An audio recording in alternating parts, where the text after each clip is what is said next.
18-chi Xalqaro informatika olimpiadasiga start berildi va ortimda hozir dunyoning eng kuchli yosh dasturchilari yig'ilgan.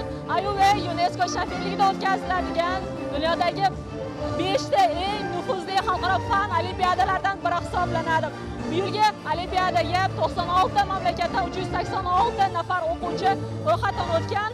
Ular orasida sun'iy intellekt va axborot texnologiyalari sohasida yetakchi mamlakatlar Amerika Qo'shma Shtatlari, Xitoy, Yaponiya, Singapur, Janubiy Koreya kabi davlatlar ham o'rin olgan.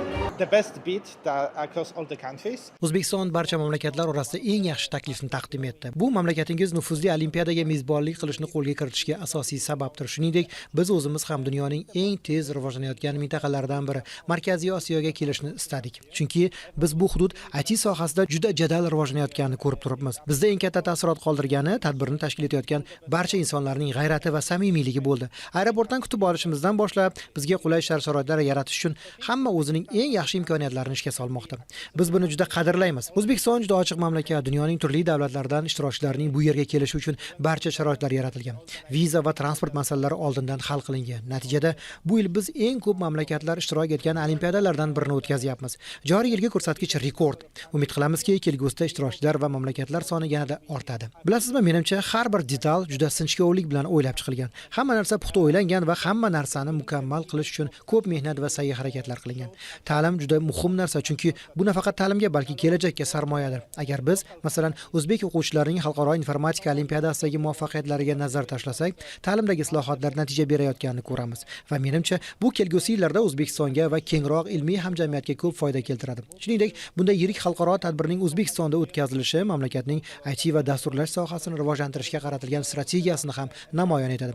Bu O'zbekistonni nafaqat mahalliy, balki xalqaro IT kompaniyalari uchun ham jozibador mamlakat sifatida ko'rsatish imkonini beradi. Ta'kidlash kerakki, bu yerda startaplar uchun yaxshi sharoit va qulay muhit yaratilgan. Shuning uchun bu musobaqa O'zbekistonni bilim olish, yangi imkoniyatlarni kashf etish, rivojlanish va karyera qurish uchun yaxshi manzil sifatida namoyon etmoqda. Menimcha bu yilgi olimpiada juda yaxshi tashkil etilgan. Barchasidan juda mamnun bo'ldim. Bu menga bir necha yil avval yoshlar o'rtasidagi xalqaro tanlovda ishtirok etganimni eslatdi. O'shanda O'zbekiston jamoasi reytingda yuqori o'rinlarni egallaganini ko'rganman. Shundan beri mamlakatingiz axborot texnologiyalari, informatika sohalari bilan chambarchas bog'liq yurt ekanligini bilganman. Menimcha bunday olimpiadani O'zbekistonda o'tkazilishi mamlakat uchun katta imkoniyat. Chunki bu yerda dunyoning turli davlatlaridan eng iqtidorli yoshlar bir joyda jamlangan. Ular bilan tajriba almashish va shu orqali axborot texnologiyalari sanoatini yanada rivojlantirish uchun yangi imkoniyatlar yaratish mumkin. Men O'zbekistonga 2026-yilda Xalqaro informatika olimpiadasida ishtirok etish uchun kelganman. Bu yilgi olimpiadada dunyoning turli burchaklaridan 90 dan ortiq mamlakat vakillari qatnashmoqda. Umid qilamizki, bu yerda dunyoning eng iqtidorli yosh dasturchilari o'z qobiliyatlarini namoyish etib, ular orasidan oltin, kumush va bronza medallari sohiblari aniqlanadi. O'zbekiston biz uchun juda yaxshi mezbon bo'ldi. Bu yerda bizni iliq kutib olishdi. O'zbekistonda bo'lgan davrimda IT va elektron tijorat sohalari ham jadal rivojlanayotganini ko'rdim. Odamlar uchun kundalik xaridlarni onlayn va qulay amalga oshirish imkoniyatlari kengayib bormoqda. Menimcha bu O'zbekistonda raqamli texnologiyalar rivojining yaxshi ko'rsatkichlaridan biri. And now representing the host country, please welcome the Uzbekistan team.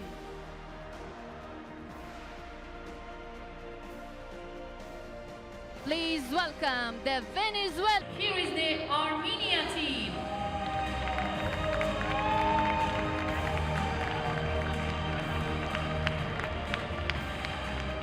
Let us welcome the Australia delegation. Please greet the Austria team. It is the Bulgarian team. And the Pakistan delegation.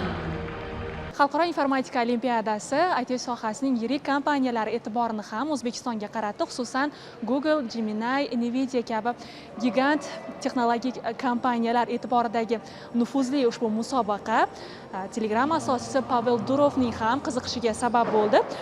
Xususan u Xalqaro informatika olimpiadasi algebra otasi Al-Xorazmiy vatani bo'lgan O'zbekistonda o'tkazilishi o'rinli deya yozadi o'zining ijtimoiy tarmoqdagi sahifasida.